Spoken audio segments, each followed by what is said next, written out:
ಹೈದರಾಬಾದ್ ಹೋಗ್ತಕ್ಕಂಥ NH highway ರೋಡಲ್ಲಿ ಬರ್ತಕ್ಕಂಥ ರಾಮಸಂದ್ರ ಗ್ರಾಮದಲ್ಲಿ ಚರಂಡಿ ನೀರು ಈ ರಸ್ತೆ ಮೇಲೆ ಹರಿದುಕೇಸಿ ಸಾರ್ವಜನಿಕರು ತಿರುಗಾಡದಂಥ ಪರದಾಡ್ತಕ್ಕಂಥ ಸ್ಥಿತಿ ನಿರ್ಮಾಣ ಆಗಿದೆ.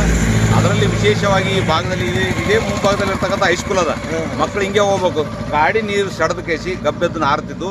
ಇದು ಪಾಸ್ ಗಟ್ಟಿಗೇಸಿ ಭಾಳಷ್ಟು ಜನ ಇವತ್ತು ಅದರಲ್ಲಿ ಬೀಳ್ತಕ್ಕಂಥ ಪರಿಸ್ಥಿತಿ ಅದು. ಇವತ್ತೇ ನನಗೇ ಆದಂಥ ಘಟನೆ ಅದು.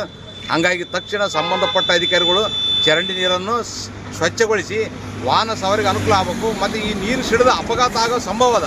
ಹಂಗೇನಾದರೂ ಸಂಬಂಧಪಟ್ಟವರೇ ನೇರ ಹೊಣೆ ಹೊರಬೇಕಾಗ್ತದೆ, ಇಲ್ಲಾಂದ್ರೆ ರಸ್ತೆ ತಡೆದು ಪ್ರತಿಭಟನೆ ಮಾಡಬೇಕಾಗ್ತಕ್ಕಂಥದ್ದು ಜಿಲ್ಲಾಡಳಿತಕ್ಕೆ ಸರ್ಕಾರಕ್ಕೆ ಎಚ್ಚರಿಕೆ ನೀಡ್ತಿದೆ.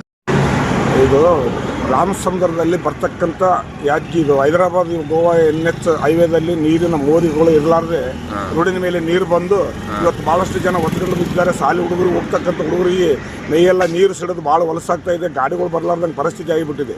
ಇದು NH ಕೇಳೋರ್ನಿಲ್ಲ ಹೇಳೋರಿಲ್ಲ. ಇವಾಗ 4 ಸಲ DC ಅವ್ರಿಗೆ ಹೇಳಿದ್ರು ಯಾರು ಕೇರು ತೊಗೊಂಡಿಲ್ಲ. ಇವಾಗ 3 ವರ್ಷದಿಂದ ಸತತವಾಗಿ ಇದೇ ಆಗಿದೆ. ಮತ್ತು ಊರಕ್ಕೆ ಹೋಗ್ತಕ್ಕಂಥ ಒಂದು 100 CC ರೋಡಿಗೆ ಕಾಂಕ್ರೀಟ್ ಹಾಕಿಲ್ಲ, ಏನಿಲ್ಲ. ಎರಡೂ ಬದಿಗೆ ರೋಡುಗಳು ಡಬ್ಬ ಅಂಗಡಿಗಳು ಇಟ್ಟು ಹೈದರಾಬಾದ್ಗೆ ಹೋಗ್ತಕ್ಕಂಥ ಜನರು ಸೈದಾಪುರ ತನಕ ಮುಟ್ಲಾಕತ್ತಾರ. ಆದ್ರೆ ಆ ಕಡೆ ಯಾದಗಿರಿಗೆ ಹೋಗೋರಿಗೂ ರೋಡ್ ಕಾಣಾರ್ದಂಗೆ ಆಗಿಬಿಟ್ಟದ. ಭಾಳಷ್ಟು ಅನಾನುಕೂಲ ಆಗಿದೆ. ಇದು NH ಮಾಡಿದ್ರೂ ಉಪಯೋಗ ಇಲ್ಲ. ನಿನ್ನ ಹೆಸರು? ಆಲ್ರೆಡಿ ವಿಶ್ವನಾಥ್ ಬಾಗ್ಲಿ ರಾಮಚಂದ್ರ.